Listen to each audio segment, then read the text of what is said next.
ghosted me. Like, he fell off the face of the earth. And I know what you guys are thinking, like, what? She's beautiful. Listen.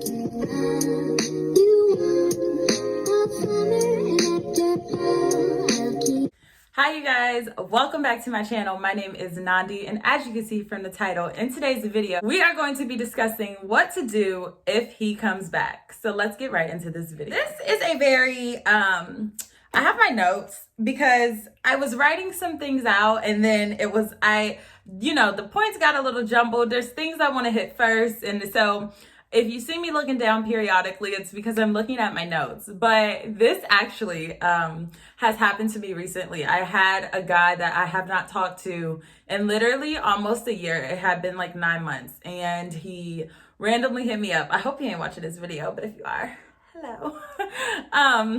And so, this is something that I literally had to address with him because he like ghosted me. Like, he fell off the face of the earth. And I know what you guys are thinking, like, what? She's beautiful. Listen, these guys, they don't care, okay? It don't matter if you are a supermodel. It does not matter, okay? Anybody can get ghosted. Now, let me just tell you that first. So I'm going to share my tips on, what I did, how I grilled him when he, tried to come back. So tip number one, the first thing that I did was ask him why he left. Before you do this, or while you're in the process of doing this, think about the situation rationally, okay? Take all of your emotion out of it, which I do understand can be hard to do. I honestly think that it depends on how the situation ended. If the situation ended badly, then there is no rational thinking that could go on. But if it was, a ghosting type of situation, it's not cordial, obviously, but it is not also kind of on bad terms. Does that make sense? Like, yes, it is distasteful, but it's not technically, on bad terms.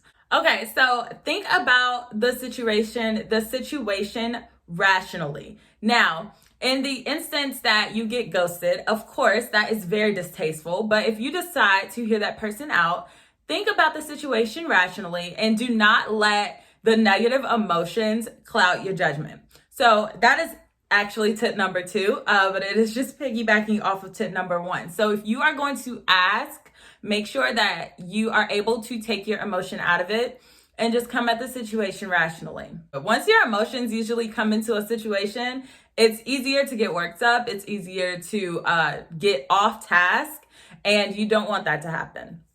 So tip number 1, ask him why he left, and do not, him or her, obviously, I'm very inclusive here, but do not let them come back without an explanation. I will say that. Do not let them just pick up conversation, because they will try to just pick up conversation and literally act like they have no idea what you're even talking about.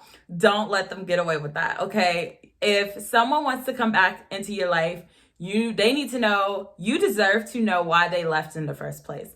So especially, like I said, especially if it was a ghosting situation where nothing even happened, you didn't do anything to them, etc. No, an explanation needs to be had. Tip 1, ask them why. Tip 2, think about the situation rationally.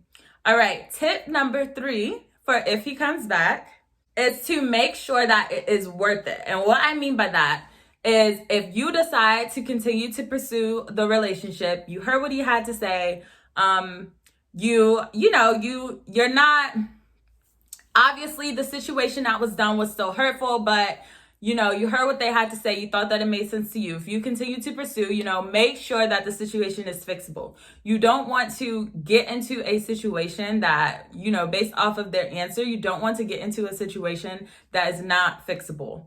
Also remember, because people like when you forget this, the only form of apology is changed behavior. So someone constantly is at you like, I'm so sorry, I'm sorry, I'm sorry, I'm sorry, I'm sorry. They got a million sorries, but they don't have the action behind the sorry.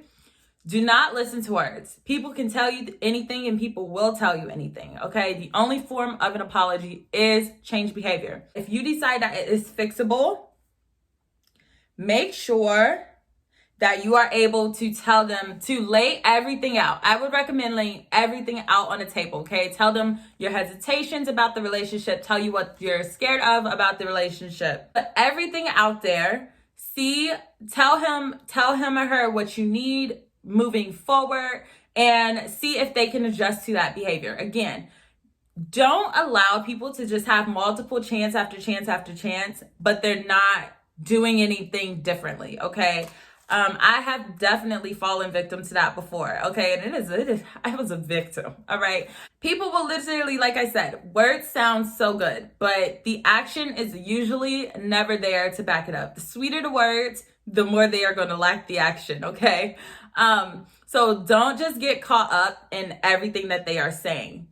Be sure to lay out everything that you need. Make sure that you tell them plain and simple, this is what I need from you. If they can adjust, great. If they cannot, you gotta go. Okay? Oh, also, let me throw in too, before we even get to tip number 4, is also make sure that you are listening, okay? Make sure that you are listening to everything that they are saying. Do not make up your own. You should not be making up your own interpretation of what is going on at this time. You need to ask clear, direct questions, and you need to know exactly where you all are headed, and nothing should be left up for your own interpretation. Okay, so tip number 4 is kind of piggybacking off of tip 2, and that is to not take things personally. So yes, the situation is happening to you, but the situation is not happening because of you. So remember to just separate emotion out of it, okay? Don't fall into this mindset of like, oh, don't get so wrapped up in how you are feeling, okay? I think that's the biggest takeaway. If you are going to take someone back, don't get so wrapped up in how you're feeling. Yes, they did something to you, but it wasn't because of you, okay? So just try to separate that. Now, once you have done all that, tip number 5 is to let him know if you're interested. So you've heard, he came back, slid in your DMs, told you everything that you wanted to hear. So you told him, what you need from him moving forward. And so from there, you can assess, okay, yes, I'm interested, or no, I'm not interested. Now, obviously, if you are not interested, please let them know that, okay? I know, listen, the urge to ghost someone who has ghosted you is deep in my spirit as well.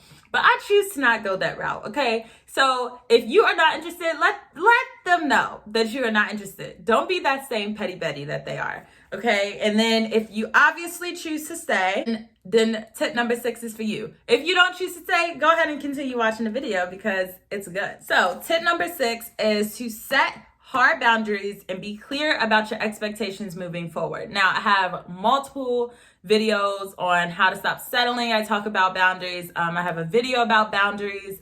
So I'll link them all here and in the description box below.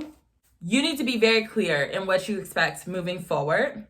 And you need to let him know, okay? You need to let him know what you expect moving forward.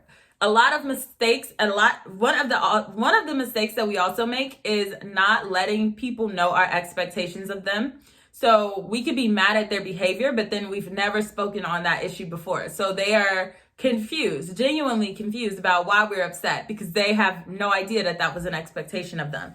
So make sure that you are actually voicing the expectations as well. Tip number 7, 2 tips left. Number 7 is don't hold his actions over his head. This is also very important. If you are deciding to take someone back, you have got to forgive, okay? You need to be firm, but you also still need to be gentle because you are accepting them back. This is key to every situation in which you're taking someone back that has done you wrong. If you are going to get back with them, you have got to let it go. Okay, you have to let it go. I understand it hurts you. I understand they did something terrible to you. But if you are going to allow them back into your life, you have to let it go. If you are still harboring all these bad feelings and all these emotions towards that person, you will never be able to move forward in the relationship. You'll always be stuck in the past. So before you do this, make sure that this is a situation where you can forgive them. And the final tip is not to jump all in immediately. I know it, once you reconnect with someone from your past, it's so easy to just get, back quickly acquainted with them because you're so comfortable. But make sure that you are not putting all your eggs in one basket. I know you've heard that saying multiple times.